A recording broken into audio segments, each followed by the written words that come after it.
Hello दोस्तों, कैसे हैं आप सभी लोग। तो सीटीपी की क्लास को कंटिन्यू करते हुए और आज आपका समावेशी शिक्षा का पार्ट 3 है।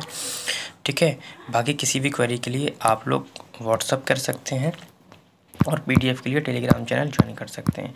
हमारा जो टॉपिक चल रहा था बेटा वो प्रतिभाशाली बालक चल रहा था, जिसमें हमने ये सब चीज़ें कंप्लीट कर ली थी। प्रतिभाशाली बालक पहचान आज हमें पढ़ना है कि प्रतिभाशाली बालक को कैसे पहचानेंगे। ठीक है, इनकी विधियाँ। ठीक है, अगर आपको क्लास पसंद आ रही है तो बेटा अपने दोस्तों में शेयर कर दीजिए। देखिए, प्रतिभाशाली विद्यार्थी को पहचान की विधियाँ यानी कि पहचानने की विधियाँ, यहाँ पे पहचानने की विधियाँ हैं। ठीक है, तो मेकर एवं पॉल टॉरेंस ने, किसने, मेकर एवं पॉल टॉरेंस ने प्रतिभाशाली बालकों को पहचानने के लिए बुद्धि का एक ही मात्र आधार ना मानकर, यानी कि उन्होंने केवल ये नहीं कहा कि हम केवल बुद्धि लब्धि से ही पहचान सकते हैं। उन्होंने कहा और भी उन्होंने तरीके बताए हैं कि आप प्रतिभाशाली बालक को पहचान सकते हैं। उन्होंने कितने तरीके बताए हैं? 7 तरीके बताए हैं। सबसे पहले उन्होंने कहा जैसे कि वही बुद्धि लब्धि, यानी कि आप IQ लेवल के हिसाब से पहचान सकते हैं, जैसा कि बता दिया है। और पीछे मैंने ये भी बताया कि किस किस के अनुसार प्रतिभाशाली बालक होगा। जैसे टर्मन के अनुसार 140, पॉल विटिन के अनुसार 120, क्रू एंड क्रो के द्वारा 130 से ज़्यादा और मिल के अनुसार 170 से 200 के बीच। ठीक है, अब उपलब्धि परीक्षण। ठीक है, उपलब्धि, यहाँ पे उपलब्धि होगा बेटा। ठीक है, उपलब्धि प्राप्तांक। देखिए, उपलब्धि प्राप्तांक या पहले सृजनात्मक। ठीक है, सृजनात्मकता प्राप्तांक आ गया। उपलब्धि प्राप्तांक जैसे कि उसके स्कूल के पिछले 5-6 साल के रिकॉर्ड देख लिए जाए, कितने मेडल मिले उसके, कितना टॉप किया उसने, कितने सर्टिफिकेट है। ठीक है, ये सब चीज़ें, तो इससे भी हम अंदाज़ा लगा सकते हैं कि वो प्रतिभाशाली बालक है। हाँ, ऐसा हो सकता है कि लास्ट में या बीच बीच में 1-2 नंबर का फ़र्क हो सकता है, वरना वो बच्चा हमेशा ही प्रतिभाशाली रहेगा, यानी कि हमेशा ही टॉप करेगा, हमेशा ही मेडल जीतेगा। और ये भी ज़रूरी नहीं है कि वो केवल पढ़ाई लिखाई में ही टॉप करे, वो सभी में टॉप करेगा, किसी भी फील्ड में चले जाए, खेल कूद में किसी में भी चला जाए। सृजनात्मकता प्राप्तांक देखा जाता है, यानी कि वो किस तरीके से सोच पा रहा है। ठीक है, दूसरों से किस तरीके से अलग कर पा रहा है, इससे भी हम अंदाज़ा लगा सकते हैं। यानी कि उसकी जो सृजनात्मकता होती है, सृजनात्मकता का मतलब होता है अपसारी चिंतन, यानी कि कई तरीके से क्वेश्चन कर पा रहा है, इससे भी अंदाज़ा लगाया जा सकता है। साथियों को निर्णय, यानी कि अगर हम साथियों से पूछें कि आपके क्लास में कि कौन किसने सबसे ज़्यादा नंबर लिए, कौन टॉप करा, तो साथी भी ये बता सकते हैं। यानी कि अगर उनसे पूछा जाएगा तो क्लास के बच्चे भी बता सकते हैं कि हमारे क्लास का जो समीर है वो क्या है, उसने टॉप किया है, मैथ में सबसे ज़्यादा वो टॉप करता है। शिक्षक का निर्णय, शिक्षक का निर्णय से भी हम बता सकते हैं कि कौन प्रतिभाशाली बालक है। कैसे करके, देखो अभी तो हम फिलहाल वक्ती तौर पर जो अभी चल रही क्लासेस, इसमें हम नहीं बता सकते। जैसे कि मैं आपके साथ क्लास ले रहा हूँ या ऑफलाइन क्लास ले रहा हूँ, इसमें मैं नहीं बता सकता कि कौन प्रतिभाशाली है। लेकिन हाँ, जो हमारी स्कूली शिक्षा थी, ठीक है, जैसे कि फर्स्ट से लेकर आपका 8th हो गया, 10th मान सकते हैं, तो उसमें क्या होता था, शिक्षक बता सकता था कि हाँ कक्षा में ना कि समीर कैसा है, हमारा ब्रिलियंट बच्चा है। माता पिता से अगर पूछेंगे तो माता पिता भी बता सकते हैं कि हर साल हमारा बच्चा टॉप करता है। स्वयं का निर्णय, देखिए बच्चा अगर हर साल टॉप कर रहा है तो बच्चे खुद भी, अगर उसी बच्चे से पूछा जाए कि आपके कक्षा में कौन टॉप कर रहा है, तो वो खुद भी निर्णय लेके बता सकता है कि मैं टॉप कर रहा हूँ, मैथ में मेरे 100 में से 100 आते हैं, साइंस में भी मेरे 100 में से 100 आते हैं। तो वो खुद का भी निर्णय लेके करके क्या कर सकता है, बता सकता है। ठीक, आई होप आप लोगों को ये क्लियर हो गया होगा। अब जो क्वेश्चन बनेंगे बेटा आपके, वो यहाँ से भी बन सकते हैं। फ़िलहाल तो इंक्लूसिव एजुकेशन जो है, यानी कि समावेशी शिक्षा पूरी ही इम्पोर्टेंट है आपके किसी भी एग्ज़ाम के पॉइंट ऑफ व्यू से। तो विशेषताएं क्या हैं, पहले ये समझ लेते हैं।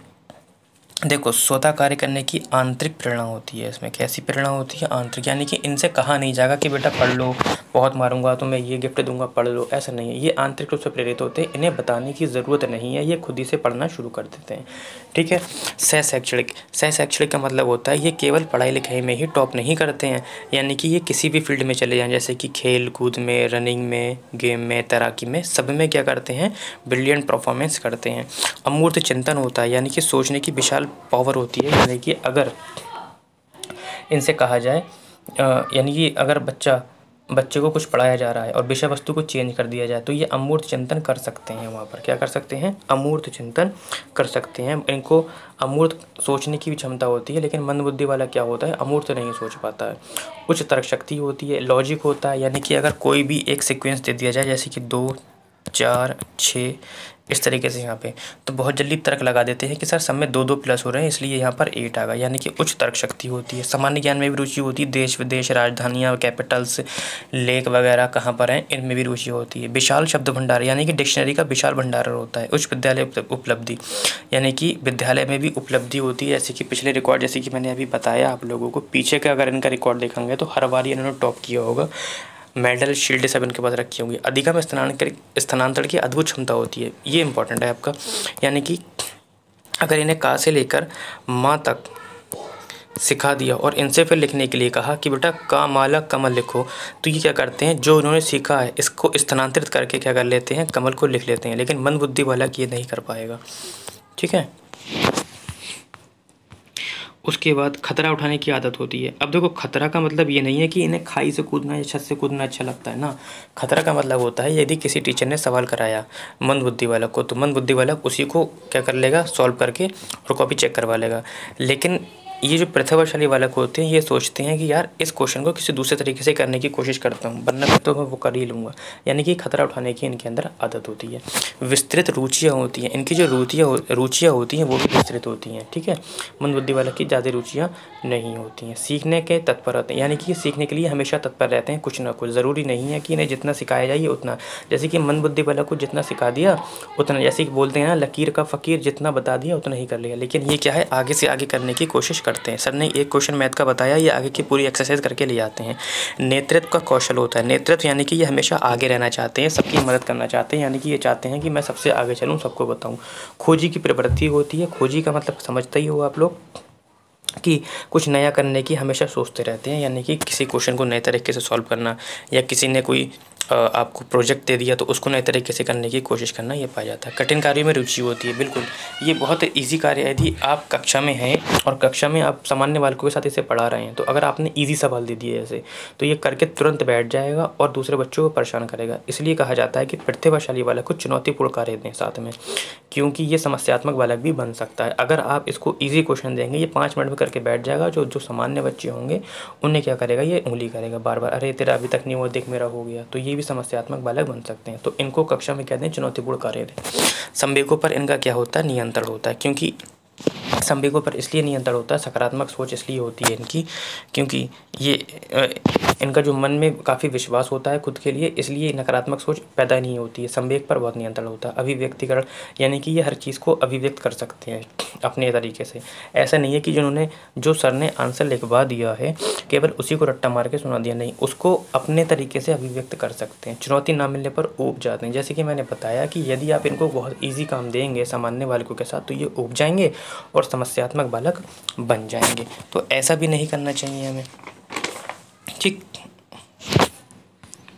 उसके बाद विशिष्ट वालों की शिक्षा, देखिए विशिष्ट विद्यालय में दी जाएगी ज़रूरी। देखिए ऐसा पॉसिबल है कि जो समावेशी शिक्षा में भी हम विशिष्ट शिक्षा दे सकते हैं। कैसे करके, जैसे कि जो आजकल नवोदय विद्यालय आपने देखे ही होंगे, उनके लिए विशिष्ट कक्षा में सामान्य विद्यालय से, यानी कि विशिष्ट कक्षा दें सामान्य विद्यालय में, बिल्कुल दे सकते हैं। कैसे, जैसे दिन भर आपने सामान्य विद्यालयों के साथ सामान्य कक्षा में सामान्य बच्चों के साथ क्या करा, एक काम कराते रहे, लेकिन लास्ट में आपने क्या किया, इन्हें बहुत ही क्या दिए, टफ सवाल दे दिए, जिससे कि ये ऊबेंगे नहीं। अन्य विद्यार्थियों से ज़्यादा जटिल समाधान करवाना, ठीक है, या सामान्य पाठ्यक्रम के अलावा जैसे कि खेलकूद हो गया, आपका संगीत कला हो गया, मनोरंजन हो गया आदि में भी रुचि लेने के लिए इनसे कहना। ठीक है। और क्या है, छात्रवृत्ति या पुरस्कार दें इन्हें। ठीक है। उसके बाद कभी कभी निचली कक्षा के विद्यार्थियों को इनके द्वारा मार्गदर्शन करवाना। ठीक है। और क्या होता है इसमें, इनको कक्षा में ऐसे अवसर उपलब्ध कराना जिससे इनकी समझ कम प्रयोग हो। कम प्रयोग नहीं होगा, ये तो बिल्कुल ही गलत हो जाएगा। इनको कक्षा में ऐसे अवसर उपलब्ध कराना जिससे या जिसमें इनकी समझ का प्रयोग हो। ठीक है, समझ का प्रयोग हो, हाँ ये होगा। यानी कि ये कहना चाह रहे हैं कि ऐसे उपलब्ध कराइए जैसे कि आप बिल्कुल इजी काम मत दीजिए, यानी कि इन्हें कुछ नया काम दे देना जिससे कि ये अपनी समझ का इस्तेमाल करके उसे सॉल्व करें, यानी कि इन्हें बिल्कुल खाली बैठने ना दें। ठीक है, गणित हो गया, आपका विज्ञान हो गया, अनुसंधान खोज हो गया, तार्किक विषयों में इनकी रुचि लेने के लिए कहना। ठीक है, ये आपका हो गया प्रतिभाशाली बालक, बिल्कुल एंड हो गया है। तो प्रतिभाशाली बालक जो था आपका, वो आपका क्या हो गया, ये आपका कंप्लीट हो गया। कल का जो टॉपिक है आपका मंदबुद्धि बालक है। कैसा बालक है? नेक्स्ट जो टॉपिक है आपका मंदबुद्धि बालक है, जिसे हम कल कवर करेंगे।